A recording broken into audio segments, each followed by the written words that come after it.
In the episode on individual behaviour, we learned that we all have agency, the ability to act with intent.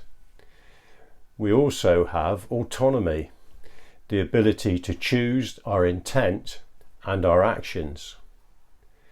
We can also adapt our behaviour. We can modify our actions to improve our outcomes. But humans are social animals, not just individuals. And being social has an impact on individual behaviour. And that's where we're going to begin this episode.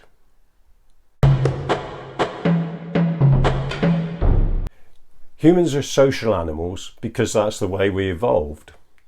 As a species, we have a set of characteristics which has enabled us to survive for around 3 million years in harsh environments and dangerous ecosystems. Those characteristics are essentially the same today as they have ever been. For any individual of any species to survive in any ecosystem, they must do two things.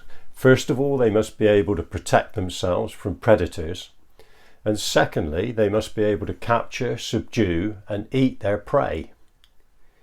Human physical characteristics make us weak and vulnerable as individuals. We are relatively easy prey, and we're not well equipped to hunt. But we are mentally strong and socially strong. Our mental strengths make us creative and adaptive. We invent and manufacture tools and weapons which help to defend us and help us to hunt. Our social strengths make us collectively safe and productive. There's safety in numbers. 2 heads are better than 1, and many hands make light work. Individual, group and society describe 3 levels of social connectivity and functionality. Individuals have no connections and function only as themselves. A group is a set of interconnected individuals, and both the self and the group have functionality. A society is a population of interconnected individuals and groups, and the self, the group and the society all function in their own right. In the last episode, we looked at the functionality of individuals. In this episode, we will look at how groups function, and in the next episode, we will turn to how societies function. A group is a connected set of individuals, but not all connections are the same. The characteristics of a group will depend upon the attributes of the connections. The number of connections can vary from 0, there is no group and everyone is isolated, to 100%. Everyone in the set is connected to everyone else. The group is fully integrated. The strength of a connection can vary from negligible, there's no effective bond, to substantial, where individuals are strongly bonded and virtually inseparable. Interaction can be infrequent and irregular. Individuals do everything on their own, or they can be so frequent that they do everything together, all of the time. Individuals can be fully independent. They do not rely at all on connected individuals, or they can be fully interdependent. They live together, or they die together. As humans, we are highly interdependent and we interact a lot. As individuals, we rely on the effectiveness of our social groups for our survival. And as a species, we rely on the long-term stability and sustainability of our social groups. As individuals, we derive a wide range of important benefits from our membership of groups.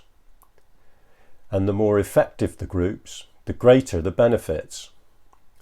It is in our self-interest to behave in ways which make the groups on which we depend as effective as they can possibly be. Effectiveness, benefits, stability and sustainability are all related. The more effective the group, the more benefits will be delivered. The more benefits there are, the more individual needs and aspirations can be met. The more they're met, the greater the individual commitment to the group, and the greater the commitment, the more effective the group. This creates a reinforcing feedback loop, and a reinforcing loop can be either a virtuous or vicious circle. Everything gets better or everything gets worse. To be stable and sustainable, the circle must be virtuous. Which you get depends on how the derived benefits of effectiveness are shared between individuals. Fair sharing results in long-term stability and sustainability. Unfair sharing results in instability and decline. The effectiveness of a group depends on three things: the strength of individual bonds between pairs, the number and structure of bonds in the group, and efficiency, how well the group runs. A connection is made between any two individuals as soon as they become aware of each other. A connection becomes a strong bond if individuals interact with each other in pro-social ways. Similarly, behaving in antisocial ways will prevent a bond forming or weaken an existing bond.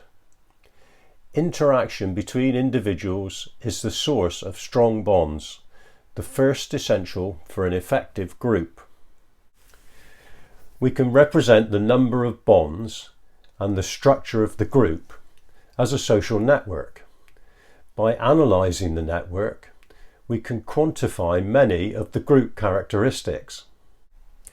In each of these idealised networks, all the bonds are the same strength, and so any differences in group strength and efficiency result only from the number of bonds and the structure of the group. The maximum network strength is 100%, as seen in the mesh network. All the other networks have lower strengths. Similarly, the mesh network scores the maximum for efficiency, with all the other networks much lower. Network analysis also reveals information about the relative importance of individuals and the degree of equality in the group.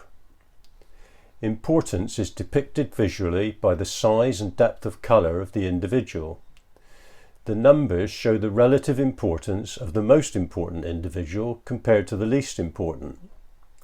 For example, in the string network, the most important person is 2.5 times more important than the least important person. In the circle, everyone is equally important. We can see the effect of structure on stability by seeing how many bonds must be broken for the network to fall apart and individuals to be separated. For example, by breaking just one bond in the star network, one person is isolated. In the ring network, 2 bonds must break to isolate an individual. The ring is more stable than the star. The most stable of all is the mesh. To function effectively, any group must be organised.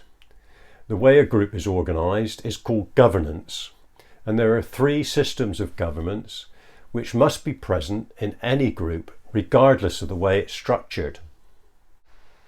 Those systems are politics, a system for making collective decisions; coordination, a system for organising collective action; and regulation, a system for controlling the behaviour of individuals. There are also different styles of governance, which range over a spectrum from pure democracy to pure autocracy. The style of governance relates to both the governance systems and network structure. In a pure autocracy, one person makes all the decisions, tells everyone else what to do, and controls everyone else's behaviour while no one controls theirs. In a pure democracy, everyone is involved in making decisions, acts collectively to deliver group goals, and is responsible for everyone else's behaviour. In social networks, the mesh and ring tend towards democracy because everyone is of equal importance and there's no hierarchy, whereas the string, star and tree tend towards autocracy with a clearly visible hierarchy. In reality, groups vary considerably in both their structure and their governance. Rarely do they look like any of these idealized networks, and rarely do they have an extreme style of governance. But they do all have structure and governance, and every real-life group can be modelled and analysed to better understand and quantify its characteristics. The nature of a group affects the behaviour of individuals in the group. We can use the model that we developed in the episode on individual behaviour and build on it to see how. All three systems of governance affect behaviour. Politics affects decision making about what the group wants and how to get it. Coordination affects action, organising individual action into effective cooperation.